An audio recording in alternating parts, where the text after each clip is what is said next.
ngayon pala ay hindi tayo maghahaponan na. Hindi kaunti po tayo sama-sama.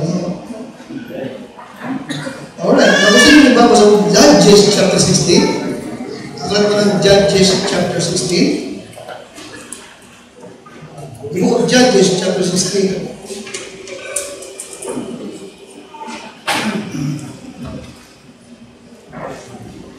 Okay, at sabi ito, ay ang ating isa ay iniwala ko na kailangan po natin mga Kristiyano sa panahon na ito. Okay, the book of Judges chapter 16. At kung nakita niyo po ay babasahin ko, ako po inyong sundan. Verse 15 hanggang number 21. Judges chapter 16. Aklat ng mga hukom. Kapitulo 16, talagang 11 hanggang 21.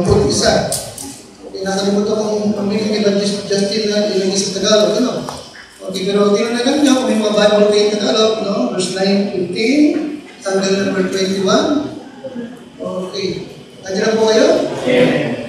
The book of Judges 16. Okay, 15 hanggang 21.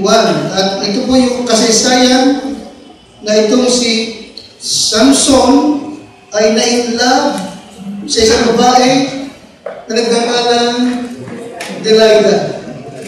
Nakita niyo po? Okay. Itong si Delilah, yes, na-in-love si Samson kay Delilah, pero maliwanag na si Delilah walang pag-ibig sa kanya. Tama ba? Amen? Amen? Si Samson ay may pag-ibig, si Delilah naman ay may pag-ibig sa salapi. You see that? Huh? Alright. At ngayon ay sinihulan ng mga Philistine si Delilah na kanyang alamin kung saan nagagaling ang kakaibang lakas ni Samson. Nakita po ninyo?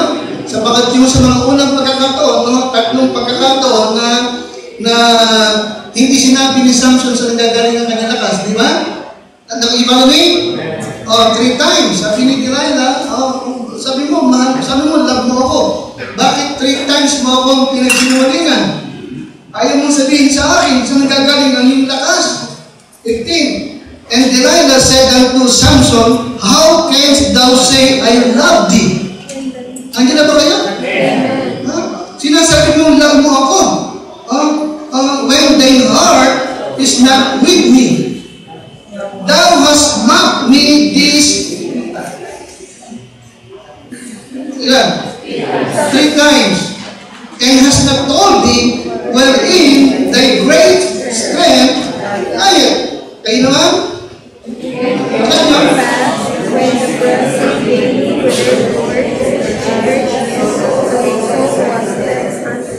Then he told her all his heart, and said unto him, there hath not come a razor upon my head, for I have been a what? Ano si Samson? Yes, I have been a Nazarite unto God mula pa sa sinapunan ng aking nanay. If I had been shaven, then my strength will go from me, and I shall become weak and be like any other man.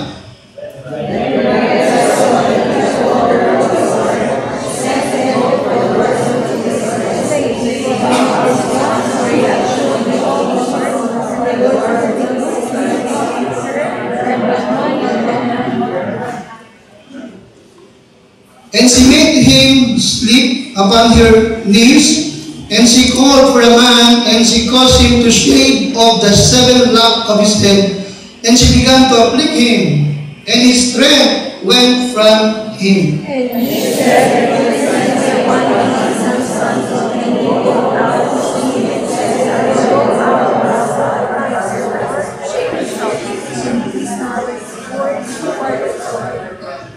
ay lahat. But the Philistines took him and pulled out his eyes and brought him down to Gaza and bound him with fetters of brass, and he did grind in the prison house. Okay. Now, yes, ito ang ipag-usapan ng ngayon, no? Sin. Sin. And what it does to the Christian. Sin. At ano ang nagagawa nito sa isang Kristiyano? Ano ang maidudulot nito? Now, dito po sa pagyayari ito, makikita niyo po yung isa po sa nakalulungkot na pananalita na magkakon nyo dito, yung talatang 20. Yung talatang 20. Hindi niya alam na ang Panginoon ay iniwalas niya. You see? He wished not, verse number 20, he wished not that the Lord was departed from him. Now, anong dahilan? Anong dahilan at siya iniwan ng Panginoon? Anong dahilan? Because he played with sin. Anong dahilan? He played with sin. Nakipaglaro siya sa kasalanan. Minsan yung ginawa hanggang naging paulit-ulit na. Naging habit na nitong si Samson na gawin kung ano ang ipinagbawal ng Diyos. Alright? Kaya nga, yes, ito po yung kasasayan of sin and what does with men who play with it. Panginoon, ako'y iyong tulungan, ako'y pagkalooban mo ng mensahe para po sa iyong church. Ako po'y bigyan mo ng lakas, Panginoon, ng piling. At ang iyong mga anak, bigyan mo ng pangunawa, bigyan mo ng puso na tuturuan, bigyan mo, Panginoon, ng pananampalataya, pag-ibig sa iyo at sa iyong mga salita. Tulungan, Panginoon, na lahat ng narito ngayong gabi, mapakinggan ka, Panginoon, iyakan dalangin sa pangalan po ng Panginoon Jesus. Amen. Alright. Now, dito maliwanag, di ba? Na ang Diablo, ginamit niya si Delilah upang yung strongman, si Samson, ay maging mahina at maging walang halaga. Now, doon magiging na, Samson was a miracle born. Ginagros niya eh. Sapagkat yung kanyang nanay at tatay ay matatanda na hindi talaga na magkakaanak. Hindi siya nagkaanak eh. Bakit? Yung babae. Matanda na si Manoa naman. Alinisin yung isa? Amen? Pero, ang Diyos ay napakita sa kanila in the form of an angel. Anong pangalan ng angel? Nung tanong niya, anong pangalan mo? Anong sagot ng angel? Bakit mo tinatanong ang pangalan ko? It is secret. Anong pangalan ng angel? Pangalawas? Okay. Now, secret means what? Isaiah 9:6, wonderful. Diba alam eh? So, sino yung angel na napakita kay Manoa? Anong tawag doon sa Christophany? Okay? Ang Diyos ay napakita in the form of an angel, Christophany. Alright? You see? Alright. Oh, and then, in chapter 13, verse number 5, that's gonna put it. Kung na natin mag-study. Alright. Now, binanggit ng angel, ano ang gagawin niya? Sa bata na kanyang isisilan. Ibinagkaroon ng Diyos, pupuntis siya, bago matanda na. Okay? Alright. Chapter 13, verse number 1, sabi tayo, for law, 35, bakit na sa likod, ha? Yeah, yung iba kasi, may sarap bakit ng may kabad-kabad. Lakas mo basa mo. Yung bubulong-bulong pa rin. Pero sa kanila, pagkito sa bubulong-bulong. Bigay natin ang lahat ng lakas natin. Amen? Alam niya, totoo lang. Akala niya, nagbiro ako, gusto ko kung paano ako malakas mag-preach. Ganun ka rin malakas magbasa dyan. At pag nag-gaming ko, Amen! Praise God! Amen? Yung ganun, buhay. Okay. 13 verse number 5. Alright, ano yung bili ng angel kay dun sa nanay kapag nag-anak na siya? Verse number 5, tayo, for lo, thou shalt conceive and bear a son, and no razor shall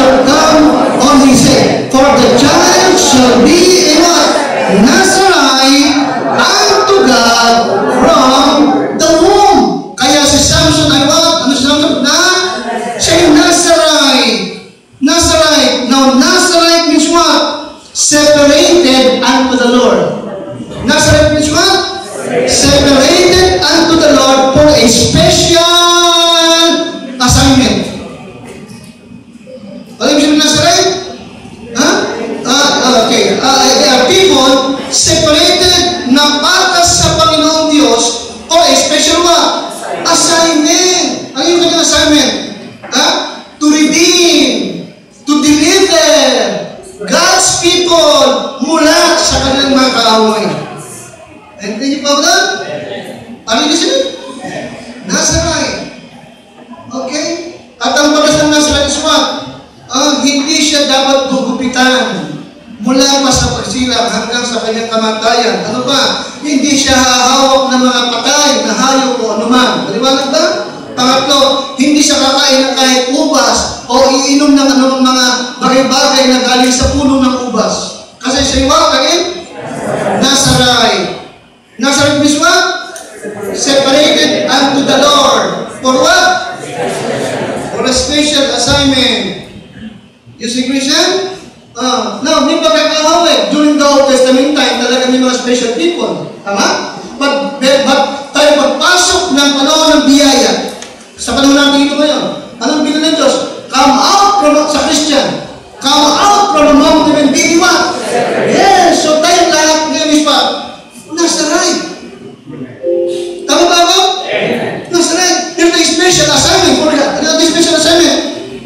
John 20:16. You have not chosen me, but I have chosen you and ordained you that you should go and bring forth fruit, that your fruit shall remain. Maliwanag ba? You see, during the Old Testament time, ang pwede nang pumasok sa tabernacle tsaka sa Holy of Holies is what? The Levites, di ba? The priests. But pero pagpasok ng New Testament, pagpasok ng panahon ng biyaya, lahat tayo ay what? May royal what? Royal priesthood. Tayong lahat ay pwede nang mag-offer sa Diyos ng ating buhay, ng panalangin, na para sa kapakanan ng iba. Liwanag ba? Amen? So si Samson ay Nazarite. Okay? Ba't ako siya pagkapapangulo sa inyo? Okay? Huwag nyo kakalain na kaya siya nanghina kasi gagupitan. Yun ang sa pelikula, diba?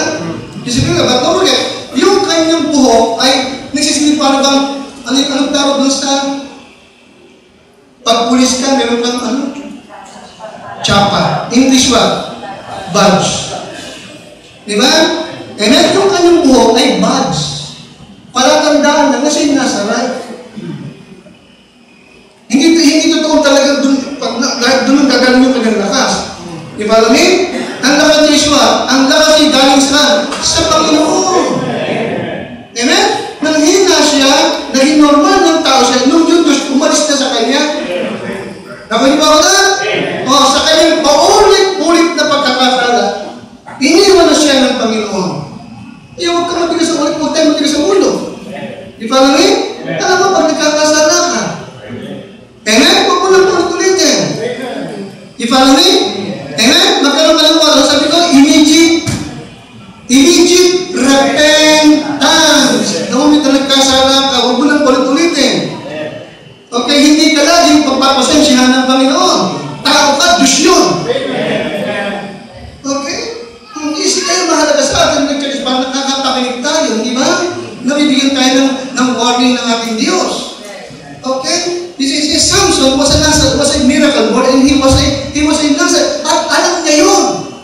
Alam niya hindi niya dapat gawin ito. Sa mga bata pa siya, ipinamulat na Diyos sa kanya ng kanyang magulang na, anak, ikaw ay Nazarite. Okay? Si mami mo, hindi na pwede manganak. At ako, maganda na. Pero napakabuti ng Diyos, ibinigay ko siya sa amin. At ipinagbigay niya sa amin ng Lord. Na huwag mong gagawin ito. Huwag mong gagawin yan. Notice chapter 16, 17. 16, 17. Okay. Pati ka sa kanyang ulo, kapatid. Okay? Alright. At sinabi pa niya sa kanyang mga kaaway kung anong klaseng tao siya. 16:17, ready po?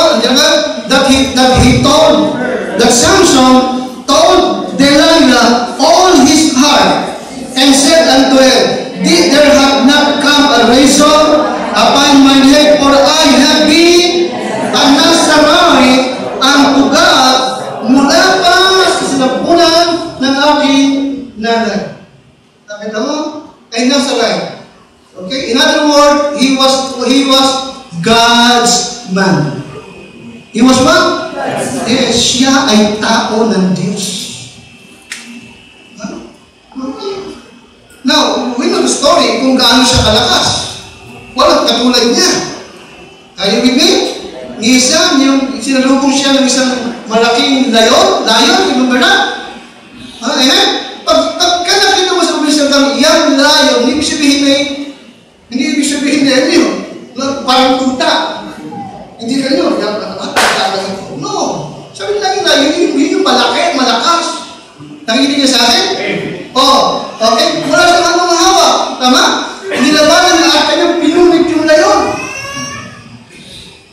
Are you with me? And then minsan nangyari,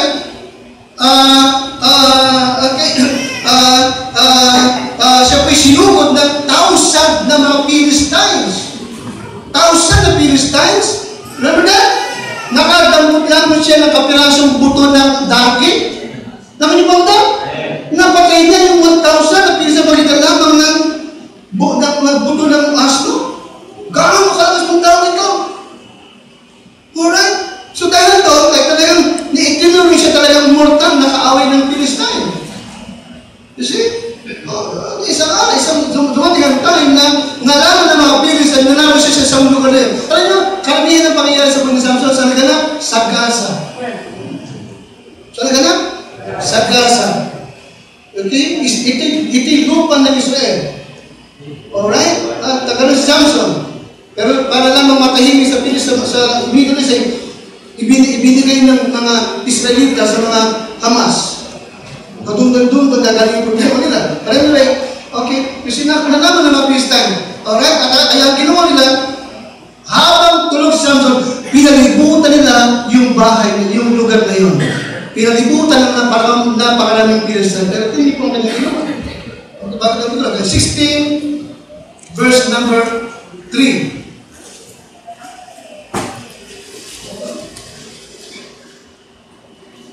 Alright. 16, 1 to 3. Then went Samson to Gaza. Did you? And so there what? An harlot. And went into her, into a store the Gazites, saying, Samson is come hither. And they compassed him in, and laid wait for him all night in the gate of the city, and were quiet all the night, saying, in the morning, when it is day, we shall kill Samson. Or something. And Samson lay till midnight, and arose at midnight, and took the doors of the gate of the city. Is it the door? And the two posts, and went away with them, bar and all, and put them upon his shoulders, and carried them up to the top of a hill that is before Hebron. Pag sinabing gate of the city, malaki ho yun. Napakalaki yun. Ito po yung gate na pang-proteksyon sa paglusog ng kaaway. Naman po ako? Ito po yung balot ng bakal. Bakit? Para hindi sunugin, hindi masunog. Naman po ako? Gaano kabigat yun? Pero yun ay hinuhod niya kasama ng mga poste. Nabasin ba yun? At kanyang binibit patungo sa burol na mataas. Hinanap ko yung lugar na yon at nakita ko ito. Okay? Binibit niya mula sa Gaza, tama? Patungo saan? Taopan Hill, before what? Hebron. Ang ibig sabihin, pinasan po niya ito sa layong 38 miles. 38 miles, katumbas ng 61 kilometers. Ako niyo ba ako doon? Gaano pala yung 61 kilometers? Santa Cruz hanggang saan yun? Malapit na sa Manila, Bacalas Piñas. Di ba namin? Ang Santa Cruz hanggang Manila ay 100. Brother Emerson? Can you imagine that? So, napakalakas ng taong ito. But again, ulitin ko sa inyo, okay, mostly ng Bible scholar, hindi ko sasabihin sa kapalayo, ay naniniwala na si Samson ay hindi para hanapin nila ang lakas kung siya'y malaking tao o maskulato. Ibalik, bakit ang kanyang kalakasan ay ang Panginoon. Ibalik, I believe, hindi mo siya yung inaakala mo na parang si Brock Lesnar. Are you with me? Yan yung isa? Are you with me? Okay, you see? But sad to say, no, itong tao nito, mas madalas, ay hindi mo maalala yung kanyang accomplishment kundi yung kanyang pagbaksak. Ibalik, the thing that most of the time remember is about Samson and Delilah. Alright? Isang tao napakalakas, nagabi ng kasalanan at namatay sa piling ng kanyang mga kaawan. Ano dahilan? Sin. Sin. Okay? So, Christian, okay? What sin do you have tonight? What sin do you have tonight?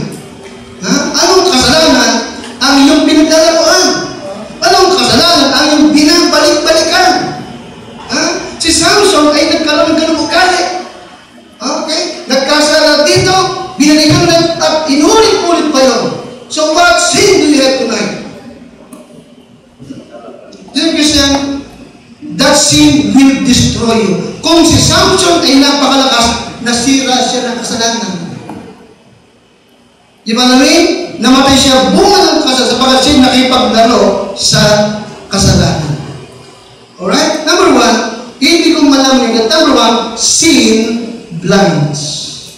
Yes, si Samson ay binulag ng kasalanan. Notice chapter 16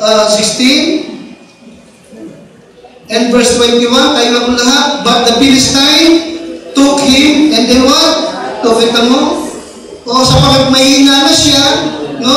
Mahina na siya, nagtatalo siya ng ilang kalalakihan lamang at dinukot yung kanyang dalawang mata.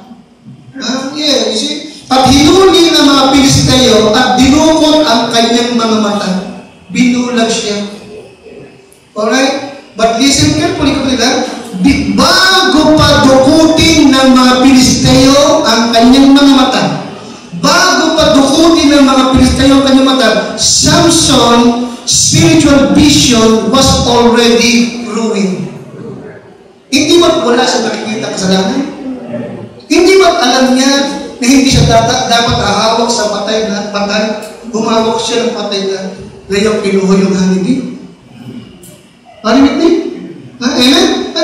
At ilang ulit siya nagkagusto sa unsaved, sa mga Philistine. Sabi niya minsan, Daddy, Mami, hinakita ko na ba ikaw maganda? Ulit siya gusto ko sa pag-isawa. Ano sagot mo ni Manoa? Anak, wala ka ba nakikita maganda sa member ng Calvary? At doon pa yung ibig sa dating daan? It's a Bible!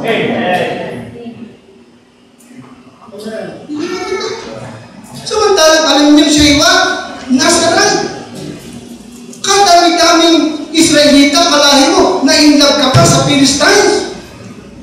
Sabi ng dati, anak, ba't ka ba na-inlove sa mga uncircumcised? Medyo ba ito, tama? Ano ito kasalanan? You see? And after that, umulit na naman siya. 14:1 and 2, tingnan. 14:1 and 2. Ready? And Samson went down to Timnath and saw a woman in Timnath of the daughters of what?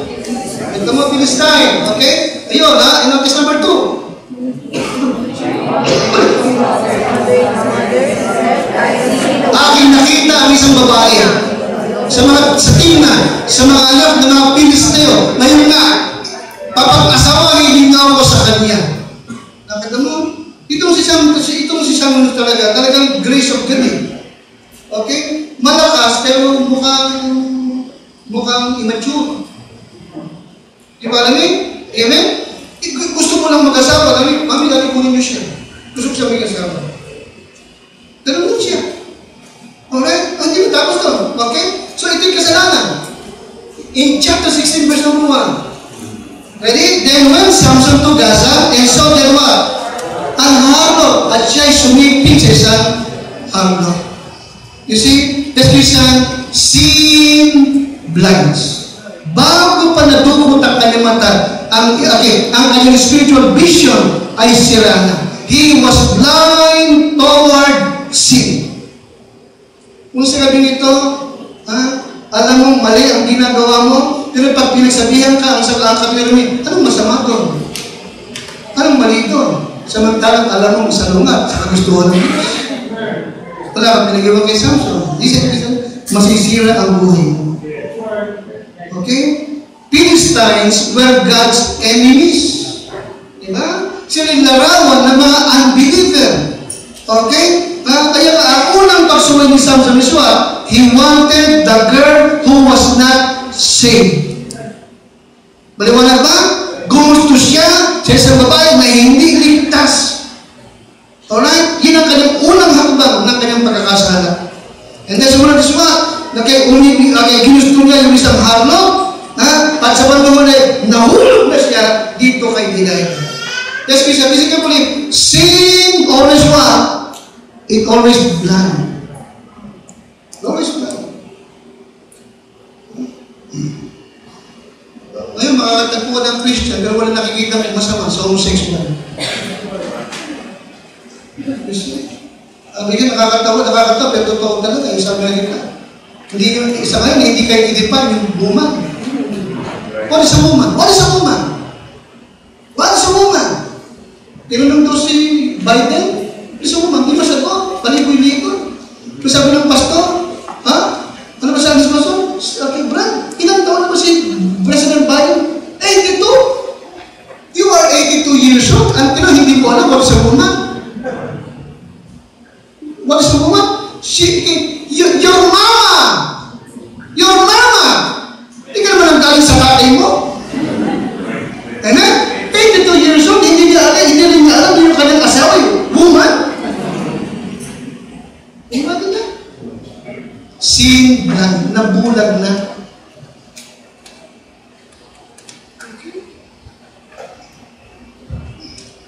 Kaya nga sa hindi nito, okay, alam mo mali ka, alam mo magkasalanan ka, pero hindi mo wala ka nakikita ang masama sa ginagawa, so to say, okay, ang iyong spiritual vision ay sira na. Basta ba tayo, ibunga ng paulit-ulit na paglabag sa Panginoon. Sin blinds. Alright?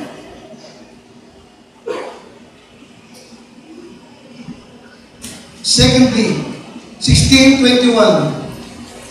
Bigyan mo natin, 16:21. Yes, the Philistines took Samson, then dinukot ang kanyang mga bata, brought him down to Gaza, and then what? Yes, at siya'y kanilang binihag. Siya'y ginapos. Pangalawa, sin binds. Una, sin blinds. Pangalawa, sin bind. Alright? Nagapos siya. Okay? Nadakip siya. Now, take a question. Si Samson ay hindi ipinanganak upang igapos. Siya ipinanganak upang maging what? Deliverer. Amen? Tagapagligtas. Ano pa? Hero. Maging bayani. Na gaya ni Moses. Sino pa? Gideon. Sino pa? Jephthah. Di ba namin? Sino pa? John the Baptist ay Nazareth. Okay? Kasi isa pa yung ginaganak upang maging deliverer. At ang Diyos meron talaga na special assignment para po sa kanila. Okay? Pero sa pagkakaroon namin itong man of God is what? Bulag at nakagapos.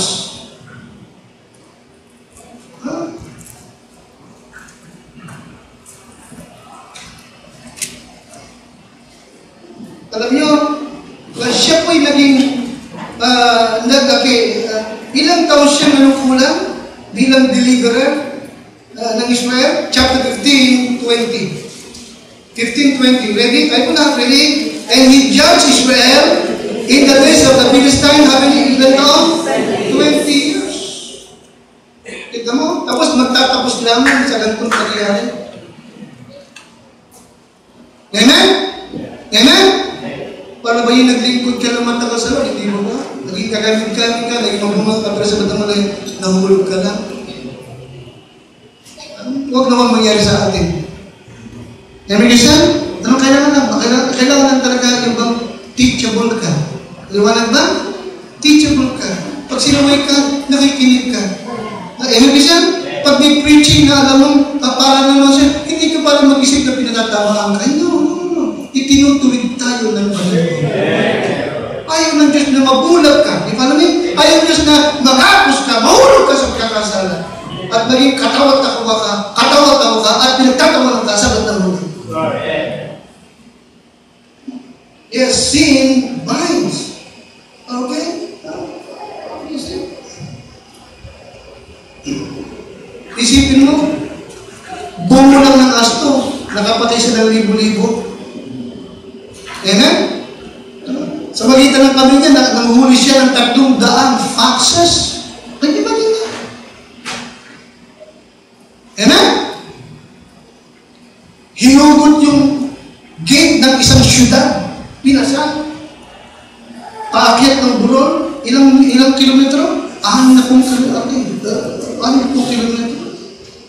Amen? Pero may yung bulag, nakagapos, at pinagdalaroan ng mga kaaway.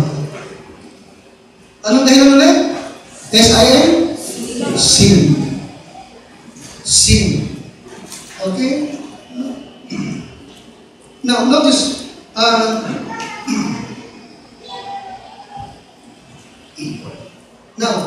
okay, sino mag-aakala na ito'y mangyayari sa kanya?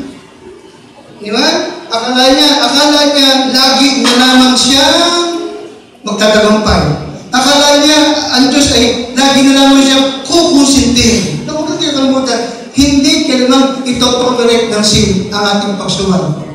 Hindi kailangan na kukusintihin ng Diyos ang kanyang mga anak. Hindi.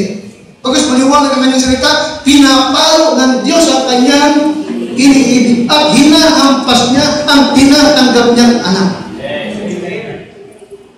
Isipin naman ang Diyos. Okay? Meron tayong kaligtasan, hindi mawawala. Ano yung isip? Amen? Meron tayong kaligtasan, hindi mawawala. Okay? Hindi na pwede pang mapahamak ang tupa ni Kristo. Amen? Sapagat binigyan ng buhay na walang hanggan. Di ba namin? Dakilang bagay ang ginawa ng Diyos sa atin mula nang tayo tumanggap kay Kristo. Dakilang bagay. John 1:12, binigyan tayo ng karapatang maging anak ng Diyos. Amen? Amen? Anak ng Diyos. Pangalawa, okay, tayo ay tagalangit na. Ang ating pagkamamuyan, nasa langit na. Luke 10:20, nakarecord ng pangalan sa katabuhay sa langit. Amen? John 5:24, hindi na hahatulan. Wala nang hahatol sa mga nakay Kristo. Sila lumipat na from death unto life. John 10:28, tayo ay nasa kamay na Diyos. Amen? At sila binibigyan ko ng walang hanggang buhay. At kailanman, hindi na sila mapapahamak. At walang sino mang makakaagaw sa kanila mula sa aking kamay. Maliwanag ba? Amen? Ang ligtas, ang tumanggap kay Kristo bilang tagapagligtas ay hindi ikaw ang nakahawak sa Diyos. Ang Diyos ang may hawak sa iyo. Amen? Kailangan kong ulitin yan. Kasi kita nyo naman yung influence ng world eh. Tsaka yung sinasabi ng mga artista mo, kumapit ka lang sa Diyos. Kapit lang tayo. Higpit lang kapatid. Wala sa Bible ng gano'n. Amen? John 10:28, ang Diyos ang may hawak sa lahat ng tumungkaling Kristo. Anong kanyang pangako? At walang sino mang makakaagaw sa akin, sa kanila, mula sa aking kamay. Pero ang ibig sabihin ba, sapagat meron tayong eternal salvation, pero ang ibig sabihin sapagat tayo ay eternal security, ito'y lisensya para magkasala o ako na ba yung ligtas na? At ang sabi ng pastor ay, ano man ang magaganap, ako yung ligtas na. Hindi ako may sabi. Ang Bible may sabi. Ano yun eh? Ang sumasampalataya sa anak ay may buhay na 50 years. 100 years? Ang salvation ba natin 20 years, 50 years? Ang salvation ba natin ay nakabase sa ating performance? No. Di ba naman? Ang Diyos ang bigay ng buhay na walang hanggan. Ang sumasampalataya.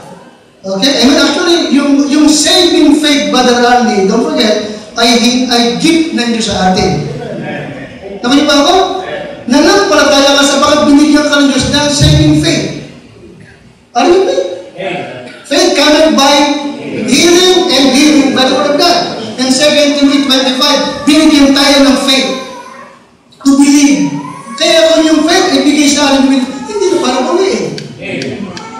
Parinig ba? Kaya ang salvation natin, okay, kaya kung bakit meron walang hanggang kaligtasan, is that because meron kang great faith or big faith? Wala tayo nun. Ang faith natin, kung bakit tayo may nasib, galing ka rin ulit. Gaano man ang sikap mo, gaano man ang sikap natin, hindi tayo magkakaroon ng perfect faith. Ano kita ba, di ba? Hindi tayo magkakaroon ng perfect faith because Romans 3, there is none, Christ is not one. Di ba alam niyo? Hindi ka na-save, hindi ako na-save sa pagkakaroon ng perfect faith. Wala tayo no. Ang aming faith, ang saving faith ay gift of God. Di ba alam niyo siya?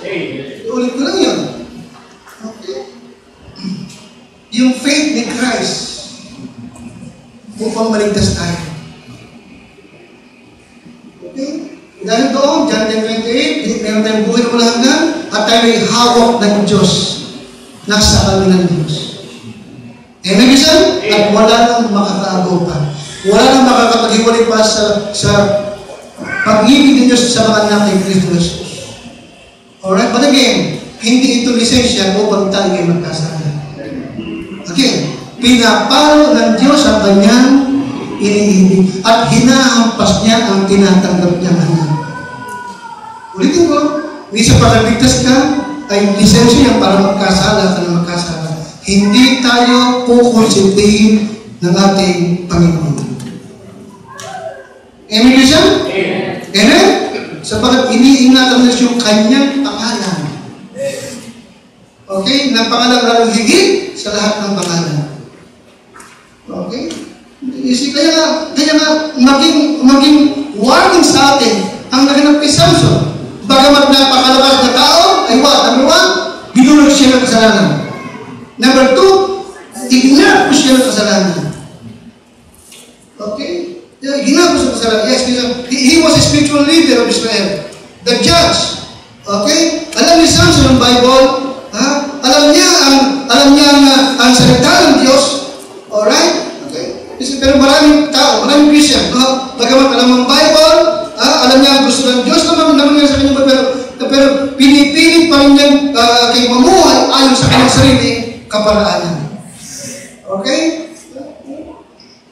Now, why some Christian fall into sin? Why some Christian fall into sin? Bakit ito nangyayari sa ilang Kristiyano, kagaya ni Samson? Okay, dalawang bagay. Because they believe Satan's lies. Okay, number 1, because they believe Satan's lies. Naniwala sa kasinungalingan ng diablo. Hindi kayo mamamatay. Remember that? Yung Sunday school na kayo namatay? Pinaniwala ng diablo sa Eva na hindi kayo mamamatay. Ano ang sabi ng Diyos? Pag kinain niyo yun, walang pasalang kayo'y mamatay. Ano sabi ng diablo? Hindi kayo mamamatay. Okay, bakos magiging parang Diyos din kayo. Naniwala sa salita ng diablo, hindi naniwala sa salita ng Diyos. Ang tinawag ganun pa rin. Walang makakaalam.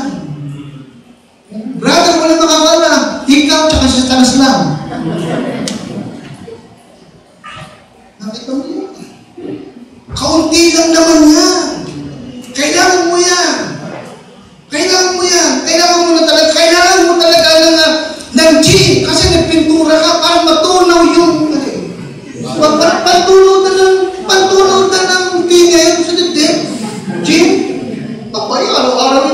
following, ito na, ang bata. Hindi natunaw ang pintura, natunaw yung bata. Nakabaw na siya ngayon sa lupa. You see? Why some Christians fall into sin? Number one, because they believe Satan flies. Okay, young people, huwag kang padaya sa diabo. Amen? Mga kadalagahan namin, huwag kang padaya sa diabo. Ang binata, huwag kang padaya sa diabo. Huwag kang padaya sa diabo. Okay? Take note, Christian. Every sin committed is because some Bible principles are not obeyed. Nakita niyo ba yan? The moment mo nakakita ka na ang Kristiyano nahulog, nabulat ng diablo, bumagsak, okay? It's because some Bible principles are not what? Are not obeyed. Ano yung Bible principles? Flee from youthfulness. Example. Ano pa? Abstain from all appearance of evil. Ano pa? Touch not the unclean thing. You follow me? Ano pa? Come out from among them and be separate. Lalayo ka sa lugar na duminong kasalanan ginagawa. Huwag kang pupunta ron. Walang naglagay ng baga sa kanyang kantungan na hindi nasunog ang damit. That's Bible. Walang si Samson ay napakalakas. Si David ay napakagaling. But they're lahat nahulog sa pagkakasala. Huwag mo sabihin magaling ka. Huwag mo sabihin marami kang alam sa Bible. May alam si David. May alam si Samson.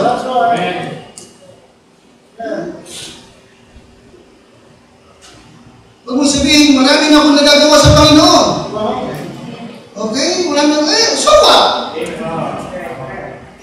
Ay, mali natin yun, di ba? Mas maraming nagawa si Apostol Pablo, di ba?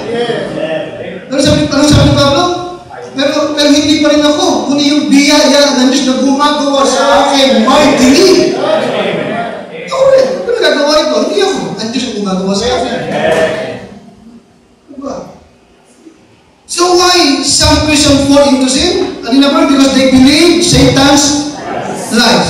Ano yung pangalawa? Okay, some Bible principles are not obeyed. Mga panuntunan. Okay?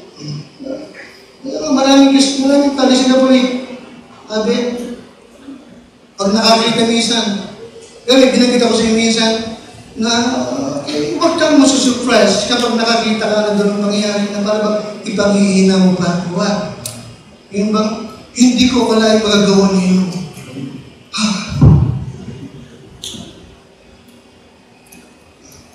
Parang nakakagawin siya. Tandaan po natin gawin ito.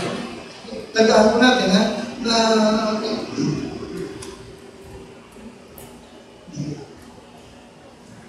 na kung nagawa ng iba, pwede mo rin magawa. Kung hindi ka susunod sa Bible principles. Amen? Kaya sabi ko, kahit pastor ka, huwag kang magmamagaling. Para panahon ng tayo. Nag-iingat ako, mag-iingat ka rin. Yung hindi mo dapat puntahan, hindi mo rin dapat puntahan. Yung hindi mo dapat kainin, hindi mo rin dapat kainin. Yung hindi mo dapat hawakan, hindi mo rin dapat hawakan. Ano ba? Ganun po matali. Sabi ko sa inyo, huwag ka mga tuwiro na isang basong beer lang, pampalakas. Mag-sentro ka, kapatid. Mag-sentro ka, bakit beer? Kumuha ka doon sa ilalim ng inyong silong ng dalawang itlog ng manok. At iyong basagin doon sa isang bote ng sarsi. Di ba? Isama mo rin para malakas-lakas. Tama, di ba? Sabi di ba ang gawin sa probinsya, ganun ka rin, di ba? Yung sarsi tsaka itlog ng umiinom ba kayo? Umiinom ba kayo? Subukan niyo sa mga hindi ko.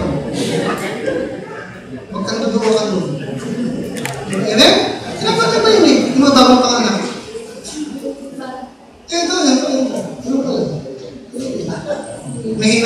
magulang mo, sinasabi, siguro. Pero bakit beer?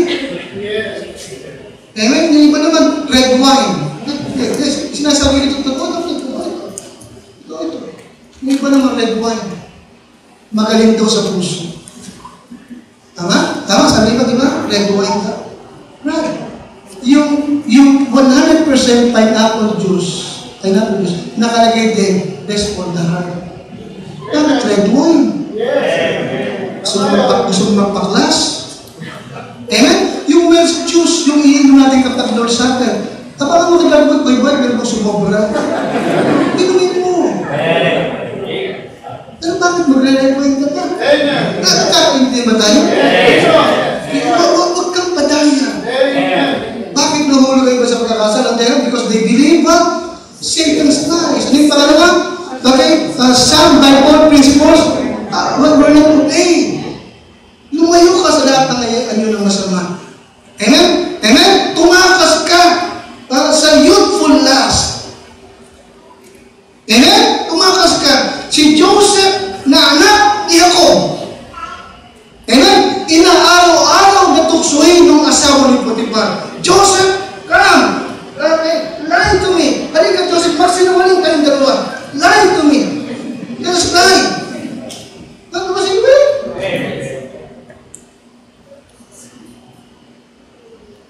Anong ginawa ni Joseph? Nag-pray siya doon? No. Tumakbo siya, tumakas siya. Amen? Amen? Yun ang prinsipyo ng Bible. Tayo Kristiyano, upang huwag tayong mahulog sa pagkakasal, huwag tayong mahulog sa lumayo ka sa lahat ng ano na masama. Amen? Huwag kang mag-stay sa kung saan doon may kasalanang pinagagawa.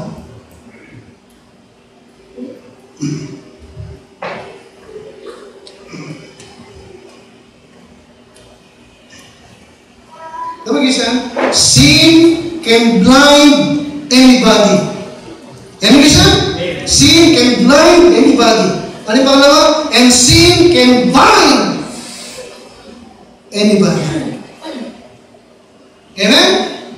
Kami tayo nakasama, hindi ko ba? Naligtas, tumanggap daw, baptize, nagpunadali ka. Pero hindi makalayo sa barkada, hindi makasaya sa kasalanan, hanggang sa batang ulit, tumikim ulit. Binalikan ulit yung dating ginagawa. Hindi na nakalis doon. Namatay na doon. Believe me, Christian. Anong pagkakaiba natin sa kanila? Amen, Christian?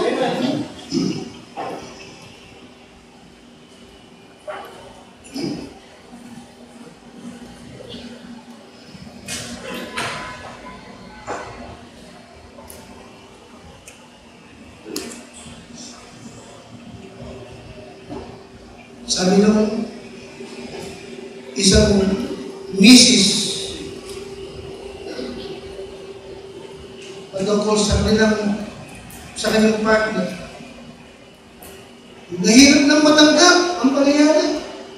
Ang tagal namin nag-serve sa ministry ni 20 years. Tapos ganito ngayon kami, yung mga dati namin kasama, hindi na kami kinikibo, binabaliwala na kami, inikiwas-iwasan na kami. Pastor, para na akong magbalik. Ano gusto mo? Anong dahilan? Sin. Nakala nung isa ay malakas. Nakala nung isa na titikman ko lang itong sin. Diba namin? Nakalimutan niyo sila ng Bible. Ha? Okay. Na hindi mo matatakasan ang kasalanan.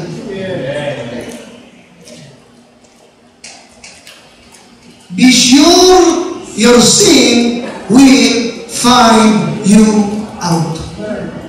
It does not mean may makakakita sa'yo, may makakatulo. It means yung sin na ginawa mo, susundan ka.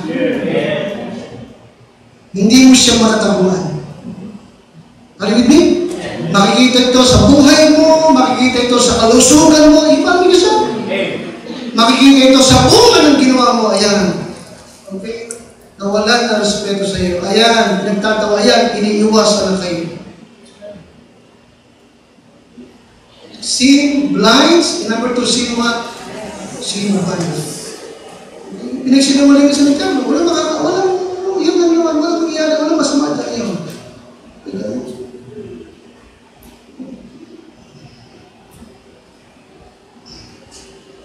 The moment na nagkasala, ano kailangan sa atin? Be immediately repentant. Amen? Amen, Christian? Paring ang tanong ni Pastor, what is sin? What is sin? Ano ba yung kasalanan? Okay, idagdag na lang dyan, ha? Okay, don't forget that all sin is ultimately against God. Are you listening? All sins is ultimately against God. In Psalms 51, verse number 4, sabi ni David, against thee, laban sa iyo lamang, O Diyos, ako nagkasala. You follow me? So sin is ultimately against kanino? It's against God. Okay? And 2, sin is transgression. Sin is what? Ito'y transgression. Ito'y paglabag, pagsalungat sa gustuhan ng Panginoon. Okay? Sin is transgression. Okay? Number 3, sin is iniquity. Sin is what? It's iniquity. It means, it is an act naturally wrong. Alam na lahat mali yan. Hindi tama yan. And homosexuality is immoral. Di ba alam? Sin is iniquity. It means immoral. And sin is unbelief. Kawalang pananampalataya. Ano mang hindi sa pananampalataya ay kasalanan. Nakikinig ka sa akin? And sin is unrighteousness. Sin is what? Unrighteousness. Ito'y kalikuan. God demands righteousness. Naliwanag ba? God demands what? Righteousness. Righteousness ang ibig ng Lord. Okay? At ano mang hindi dahil ito ay righteous. Okay? Righteousness means what? Tingin sa akin. Righteousness means what? Right thinking. Righteousness means what? Right thinking. Pangalawa, right act. Tamang kilos. You follow me? Right thinking, right act, and then what? Right speaking. Right what? Speaking. Hindi ka nagmumura, hindi ka nangalikusta. Hindi ka nagkukwento ng bastos. Right speaking. Mag-alak ka sa kapwa mo. Di ba alam eh? Ano ba? Right, this is Mr. What? Right living. Naku, di ba? Simple. Right thinking, right speaking, right act. Ang isunod, right living. Tamang pamumuhay. Kasi, yun ang problema kay Samson. Nilabag niya lahat yun. Yung ano niyang ayaw pagawa niya, ginawa niya. Yung pinagbabawal, ginawa niya rin. Yung pinapagawa, ayaw na yung gawin.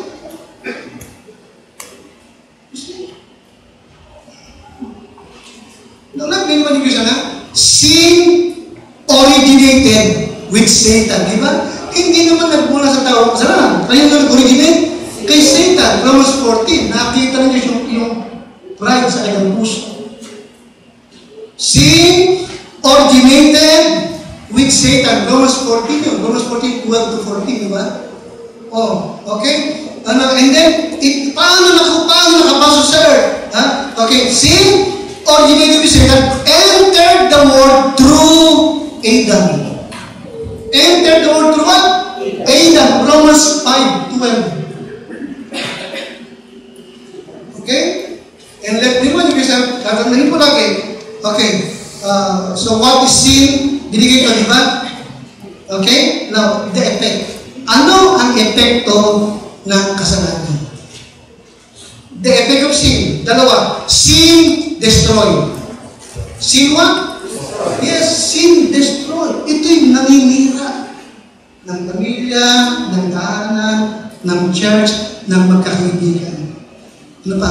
Buhay.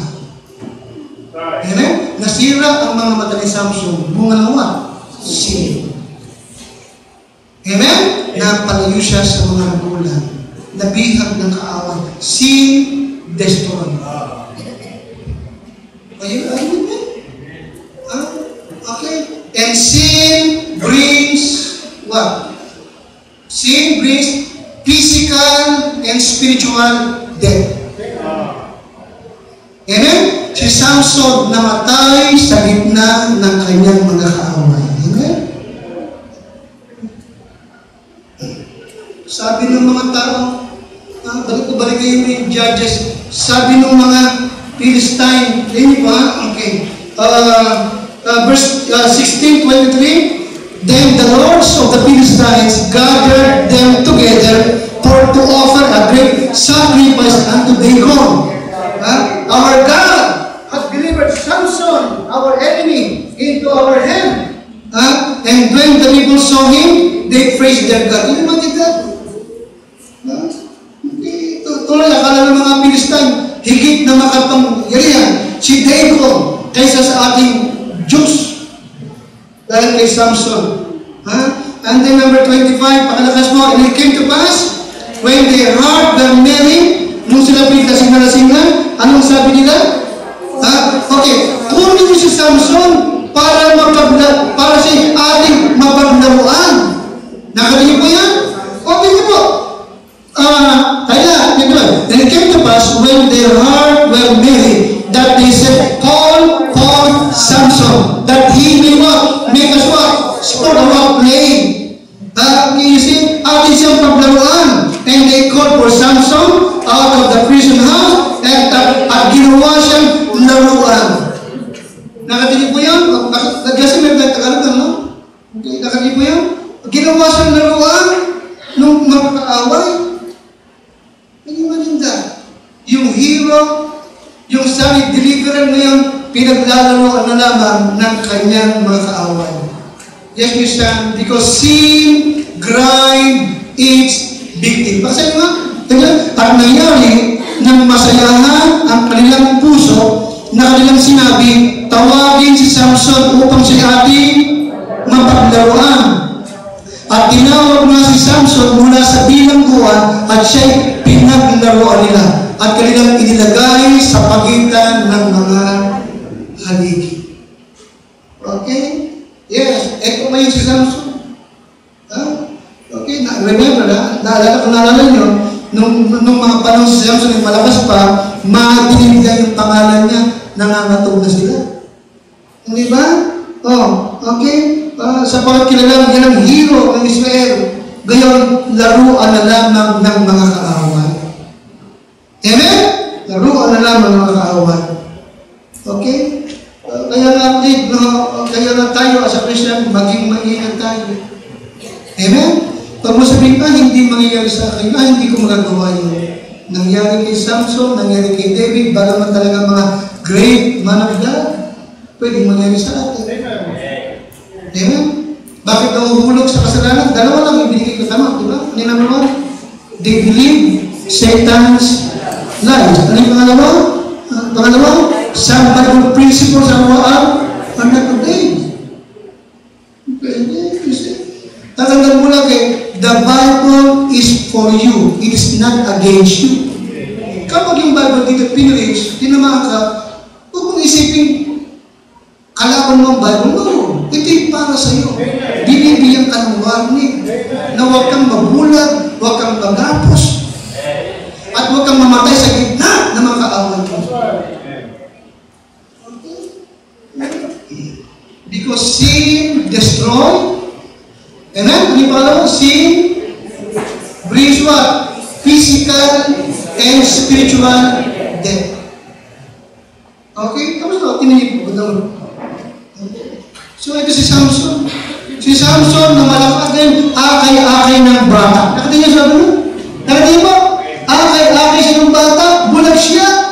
Sabi ni Samson, bata, ilagay mo ko sa gitna ng mga poste at hayaan mo mahawakan ko ng mga poste. Paglalaki ng poste. Dito, tsaka dito. Tapos iba na niya. Nag-pray siya. Ilan kayong huling prayer? Lord, tulungan ko. Maipagtanggol ko ang pagkabulag ko sa mga kaaway. Okay? At ibinuhos ni Samson yung kanyang buong lakas. Tinulak yung dalawang pose at bumagsak, gumuho yung gusay. 3,000 kaaway ang namatay. Sabi ng Bible, mas marami siyang namatay, napatay na kaaway. Noong oras at tesa nung palang umuhay. Amen? Pero malukot, namatay, kapiling ng mga kaaway. Alam mo ba kita? Sin brings what? Physical death. Amen? Kung hindi kasi, spiritual death. Yes, si Samson ay man of faith. Kasama nga siya sa Hebrews 11, di ba? By faith, Samson. Amen? Anong problema na kay Samson? Ha? Matigas ang ulo. Amen? Matigas ang ulo. Okay? Hindi niya kayang makontrol yung kanyang pita ng laman. Kahit pag ginusto niya, gusto niya. Sukdo lang malay. Amen? Akala niya tuloy, lagi siyang makakalagpas. But sad to say, hindi niya alam, iniwan siya ng Panginoon. Okay? Kaya nga, ngayong gabi, yes, if you're a Christian, at magpahanggang sa ngayon, hindi ko alam. Yes, Christian ka, pero magpahanggang sa ngayon, mayroon ka bang nilalaro at pinaglalaro ang kasalanan, tanda mo lagi, it will destroy you. It will destroy you. Okay? Kaya nga, I encourage you, huwag kang magkunwari na okay lang ang lahat. No, hindi okay. Amen? Hindi okay yan. Alayos ng Panginoon, ngayong gabi, magkaroon ka ng tinatawag na immediate, what? Immediate repentance. Okay? Huwag mong sabihin, Lord, kung meron ka nakikita kasalanan sa akin, no, ba? Meron. Don't pretend na okay ka. Amen? Di ka nagkabasa ng Bible, di ka nagpipray, akala mo okay lang yung okay? Hindi ka faithful sa Lord. Ilang steward, hindi okay yun. Tumitigil ka pa, umiinom-inom ka pa, sisigasigay ka pa, susugal-sugal ka pa, sabi mo, maliit lang naman. Hindi okay yun. Hindi okay yun. Okay? Sin will destroy you. Amen? Ugali mo pa rin manood ng masama, nice rated, hindi okay yun. Maraming buhay na ang sinira niya. Hanggang sa manulay, hindi na kayang makontrol yung pita ng kanyang laman. Believe me, Christian, believe me. Sira na siya. Sira na siya.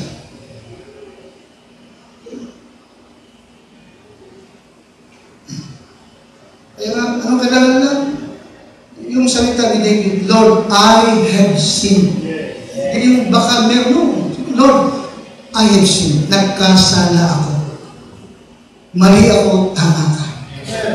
Tayo natin naman yung Panginoon,